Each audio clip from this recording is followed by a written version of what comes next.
Continuing from our previous video, we will be using the extracted DNA to perform DNA amplification through PCR. To begin this process, we will start by preparing our PCR cocktail. We will start by preparing our forward and reverse primer dilution.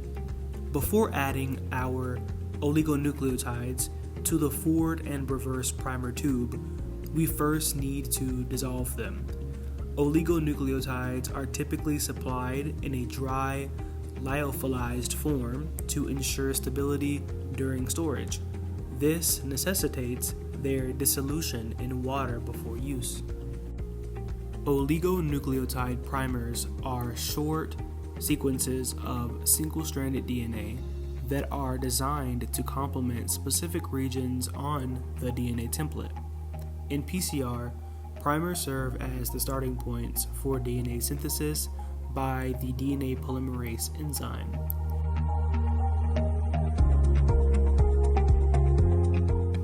Now we can begin the assembly of our PCR cocktail. First, we will add our 10x PCR buffer. Adding 10x PCR buffer to our cocktail provides the optimal ionic strength and pH for the DNA polymerase to function effectively. The buffer also contains magnesium ions, which are essential cofactors that stabilize the enzyme and facilitate the binding of dNTPs and primers to the template DNA.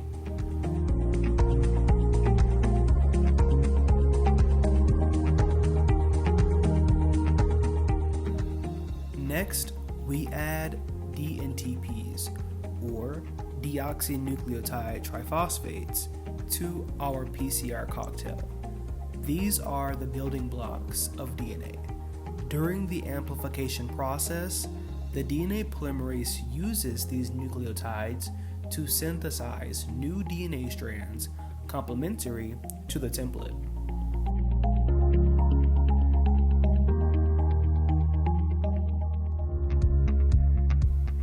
We will then add our forward and reverse primers that we have just previously discussed.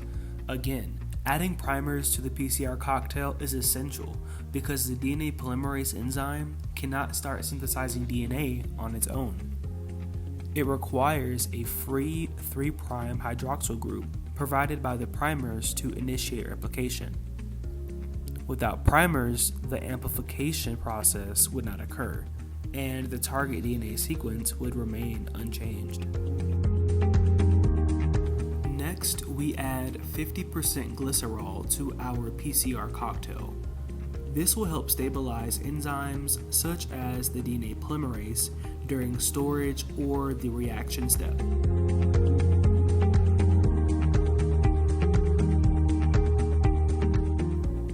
We will also be adding sterile distilled water to our PCR cocktail to adjust the final reaction volume and maintain the proper concentration of all components. Taq polymerase is the enzyme responsible for synthesizing new DNA strands. Taq polymerase is heat stable, allowing it to withstand the high temperatures of the denaturation step, and it efficiently adds nucleotides to the primers during the extension step of the PCR cycle. We will now be labeling our PCR plate. Proper labeling is crucial to ensure that all samples are accurately identified and accounted for throughout the PCR process. This prevents mix-ups and ensures reliable and reproducible results. Next, we add our whole genomic DNA to the PCR plate. The template DNA serves as a guide for the PCR process, providing the specific sequence that the primers bind to and that the DNA polymerase amplifies. Now we will be adding our PCR cocktail to our PCR plate with the template DNA.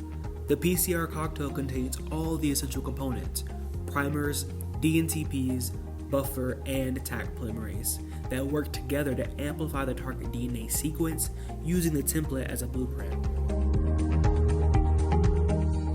After sealing the PCR plate with a silicone mat to prevent evaporation of the components during the PCR process, we will then load it into the PCR machine. This machine will amplify the DNA by cycling through 3 key steps: denaturation to separate the DNA strands, annealing to allow primers to bind to the template, and extension where new DNA strands are synthesized. While the PCR machine runs, we will set up our agarose gel. We will be making a 3% agarose gel. Each gel cast requires 100 milliliters of agarose solution. Since here we will be preparing 3 gel casts, we will need 9 grams of agarose and 300 milliliters of TBE buffer.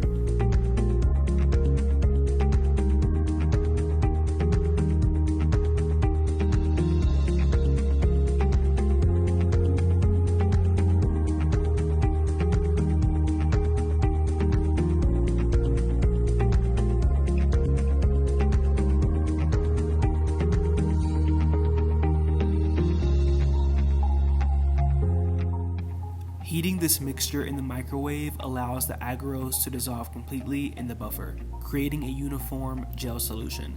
This step is essential to ensure a smooth and consistent gel matrix for DNA separation.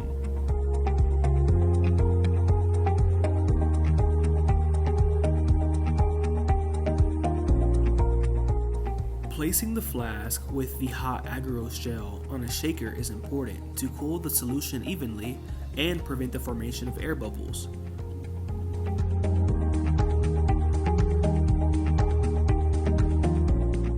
Once the gel has cooled enough to safely touch the outside of the flask, you can add CyberSafe. This dye is an intercalating agent which binds to DNA and fluoresces under UV light, allowing us to visualize the DNA bands after electrophoresis.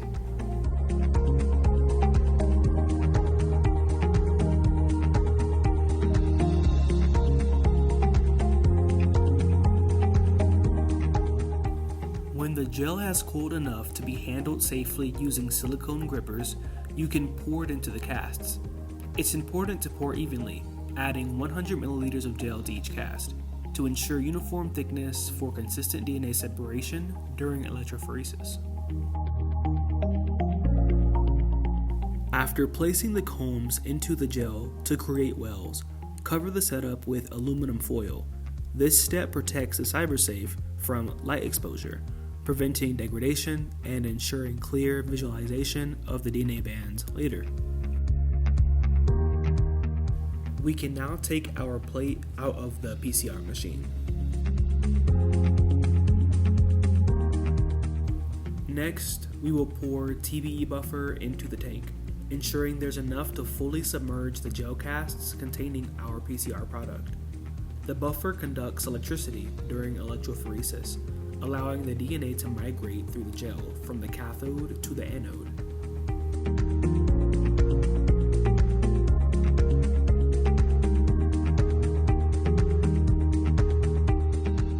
We will then add tracking dye to our PCR product.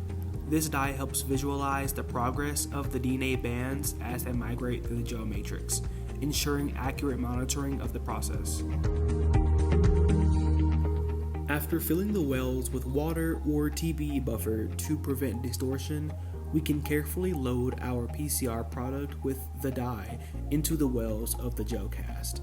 It's important to avoid puncturing the wells, as this could disrupt the gel matrix and obscure your results.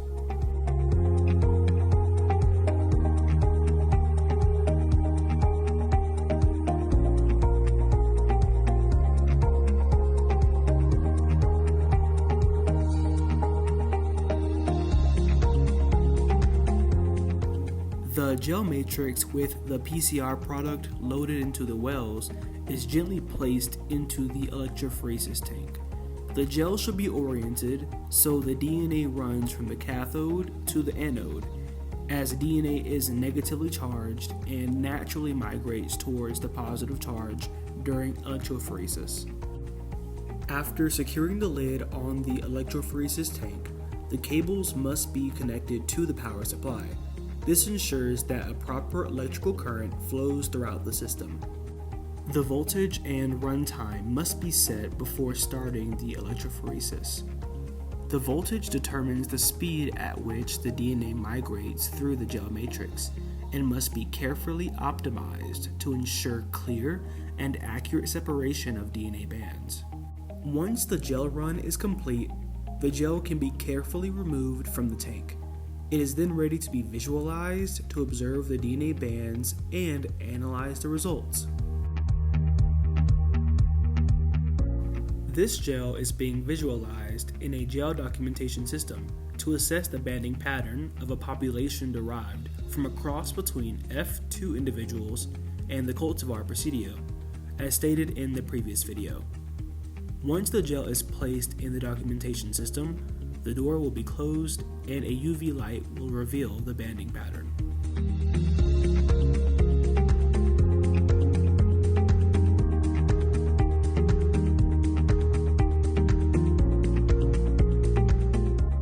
This is the resulting genotype data. We have here genotypes for 16 individual plants and 3 banding patterns. These bands are targeted fragments of DNA representing alleles from different genotypes. We have a lower band, a higher band, and double bands. The lower band represents the target allele from the donor parent, and we will assign it the letter B. The upper band represents the recurrent parent's allele, and we will assign it the letter A. Lastly, we have the double bands, which represents alleles from both parents. We will assign this banding pattern the letter H for heterozygote. In marker-assisted selection, this information is crucial for identifying and selecting plants with the desired genes conferring your trait of interest without the need for actual phenotyping. In this case, we are selecting plants with an H banding pattern for backcrossing, since the double bands indicate the presence of the target gene from the donor parent. Using marker-assisted selection when breeding for traits such as yield allows us to identify plants carrying the trait of interest at the early growth stages of the plants. This not only reduces the resources needed to bring the plants to full maturity and to phenotype them, but also shortens the time required for developing improved cultivars.